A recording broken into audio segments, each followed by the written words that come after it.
Hello viewers, ఈరోజు recipe chicken biryani. దీనికి కావాల్సిన పదార్థాలు, తయారీ విధానం చూసేద్దాం పదండి. దీనికి కావాల్సిన పదార్థాలన్నీ ఈ వీడియోలోనే డిస్ప్లే చేశాను, ఒకసారి చూసేయండి. నేను ఇక్కడ 2 గ్లాసెస్ రైస్కి 1/2 kg చికెన్ని ముందే మ్యారినేట్ చేసి పెట్టుకున్నానండి. ఇప్పుడు స్టవ్ మీద కడాయి పెట్టుకొని ఒక 3-4 స్పూన్ల నూనె లేదా నెయ్యినైనా వేసుకొని అందులో బిర్యానీకి కావాల్సిన స్పైసెస్ అన్నీ వేసుకోవాలి. బిర్యానీ ఆకు, అనాస పువ్వు, జాజికాయ, మిరియాలు, లవంగాలు, దాల్చిన చెక్క, ఏలకులు, షాజీరా, సోంపు ఇవన్నీ వేసుకున్న తర్వాత ఒక 2 నిమిషాలు వేగనివ్వాలండి. ఇప్పుడు ఇందులో ఒక 2 కట్ చేసుకున్న ఆనియన్ ముక్కలతో పాటు ఒక 3 పొడవుగా కట్ చేసుకున్న పచ్చిమిర్చిని కూడా వేసుకొని గోల్డెన్ బ్రౌన్ కలర్లో వచ్చేంత వరకు వేయించుకోవాలి.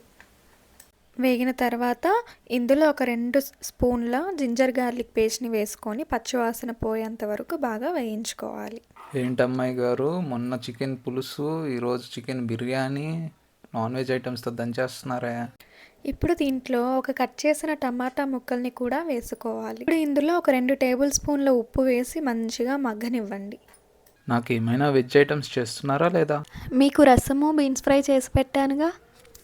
ఇప్పుడు ఇందులో ఒక గుప్పెడు పుదీనా, కొత్తిమీరని కూడా యాడ్ చేసుకోవాలి.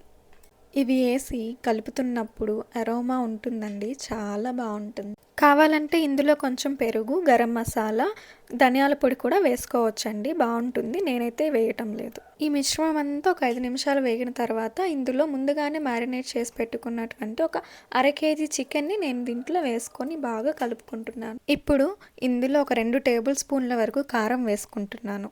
ఆల్రెడీ స్పైసెస్ అన్నీ యాడ్ చేసామండి, అందుకే కారం చూసి వేసుకోవాలి, లేకపోతే చాలా ఘాటుగా ఉంటుంది. మన వాళ్ళకి ఘాటు అనేది ఒక లెక్కేనా? చికెన్ ఉడుకుతూ ఉంటుందండి, అంతలోపు పక్క స్టవ్ మీద ఒక 2 గ్లాసుల రైస్ని అందులో బిర్యానీ ఆకు, షాజీరా, కొంచెం ఉప్పు వేసుకొని ఉడికించుకుందాం.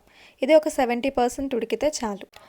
రైస్ని 70% ఉడికించుకున్న తర్వాత దీన్ని చికెన్ మిశ్రమంతో కలిపేసుకొని ఒక నిమ్మకాయ రసాన్ని వేసుకొని ఒక 10 నిమిషాలు దమ్ పెట్టి వదిలేద్దాం.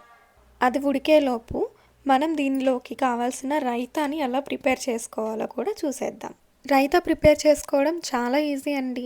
చిక్కటి పెరుగులో ఒక సన్నగా కట్ చేసిన ఆనియన్ ముక్కల్ని, 1/2 టమాటా ముక్కలు, కొన్ని పచ్చిమిర్చి ముక్కలు, కొన్ని కీరా ముక్కలు, అందులో కొంచెం ఉప్పు, కొంచెం నీళ్లు పోసుకొని బాగా కలుపుకొని చిక్కగా చేసి పెట్టుకుంటే రైతా చాలా టేస్టీగా ఉంటుందండి బిర్యానీలో. అదేంటి, బిర్యానీలోకే తినాలా, అన్నంలోకి తినకూడదా ఏంటి? భలే చెప్తారు. బిర్యానీ తింటున్నప్పుడు ఆనియన్స్, నిమ్మకాయ లేకుండా ఎలా అండి? ఇవి పెట్టుకొని తింటేనే కదా దాని టేస్ట్ ఇంకా బాగుంటుంది. అయినా ఇవి లేకపోతే బిర్యానీ తినలేరా ఏంటి? అంతేనండి, చికెన్ బిర్యానీ రెడీ. మేమైతే ఇందులోకి నాటుకోడి పులుసు, చక్కటి రైతా చేసుకున్నాము. చాలా రుచిగా ఉంటుంది కదా. మీకు కూడా ఈ రెసిపీ నచ్చినట్లయితే ట్రై చేసేయండి. అలాగే మన ఛానల్ని లైక్, షేర్ అండ్ సబ్స్క్రైబ్ చేసేసేయండి.